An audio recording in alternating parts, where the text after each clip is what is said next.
Good morning, friends. In the last class, we have discussed regarding the introduction of wind energy. Now we are going to discuss some of the points of nature of wind.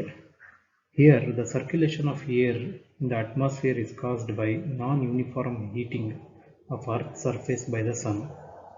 The air immediately above the warm area expands and it is forced upward by cool, denser air which flows in the surrounding areas, causing wind. The nature of the terrain, the degree of the cloud, and the angle of the sun in the sky are all factors which influence this process.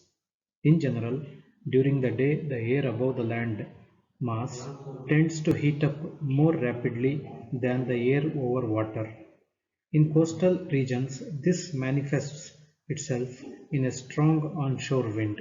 At night, the process is reversed because the air cools down and more rapidly over the land and breeze therefore blows off shore. Despite the wind's intermittent nature, wind patterns at any particular site remains remarkably constant year by year. Average wind speeds are greater in hilly and coastal areas than they are well inland. The wind also tend to blow more consistently and with greater strength over surface of the water where there is a less surface drag.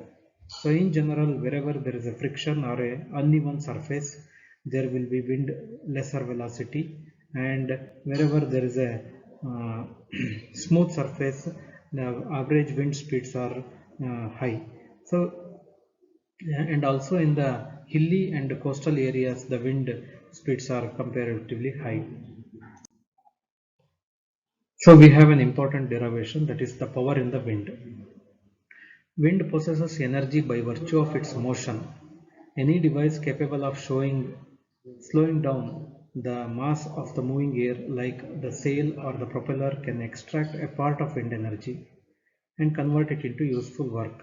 For example, the windmill, the propeller, all these things are obstacles in the movement of the air, and they will convert kinetic energy of the wind to the mechanical energy. There are three factors which determine the output power generated from the windmill.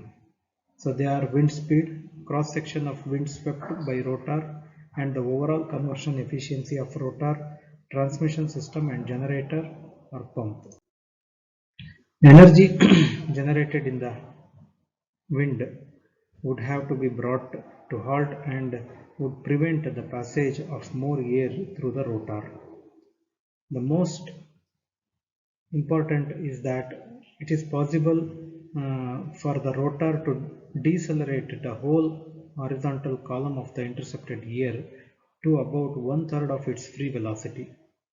A 100% efficient aero generator would therefore only be able to convert up to maximum 80 to 60% of available energy in wind into mechanical energy.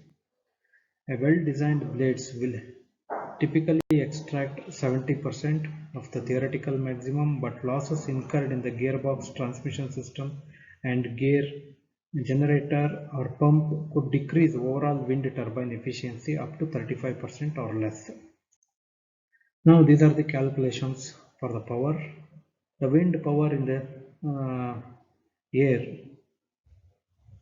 is generated due to the movement of the wind, which possesses certain energy. So the energy which is associated with such movement of kinetic energy is given by the following expression. We know that kinetic energy Ke is half mv square, where m is the mass of the air in kgs, which is nothing but volume multiplied by density. Volume will be in meter cube and density will be in kg per meter cube. So volume is taken in terms of Q and density in terms of rho. So discharge Q will be in meter cube per second and velocity of air mass in meter per second. So power is nothing but change in the energy with respect to time. So dE by dt. So change in the energy is dE, with respect to time is change in the time is dt.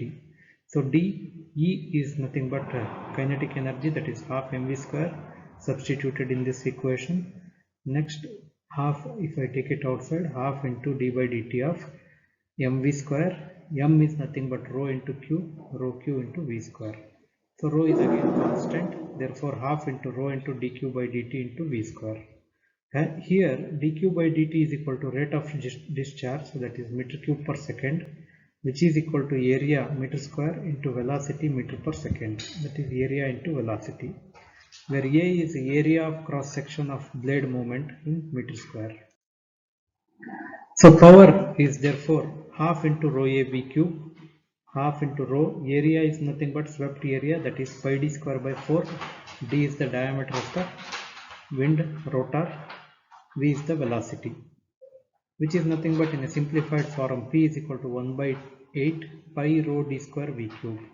From the above equation, it is clear that maximum power available from the wind proportional to the square of the rotor diameter, that is P is proportional to d square, that is swept area of the aero turbine. We know that for a given length of blades, A is constant, and also the air mass density rho is constant. Hence we can say that wind power directly proportional to the cube of the wind speed. So these are some of the constructional features, area and length. So d will also be constant, rho is also constant, we cannot change the rho because it is the density of air. Only thing is that wind speed is going to vary, therefore power mainly depends upon the cube of the velocity. At sea level, density is 1.2 kg per meter cube. P is equal to half into 1.2 A V cube. P by A is equal to 0.6 into V cube. So where P by A is called as power density in watt per meter square. So now these are the variations of wind speed and pressure across the rotor. You can see that wind speed. So this is the position of the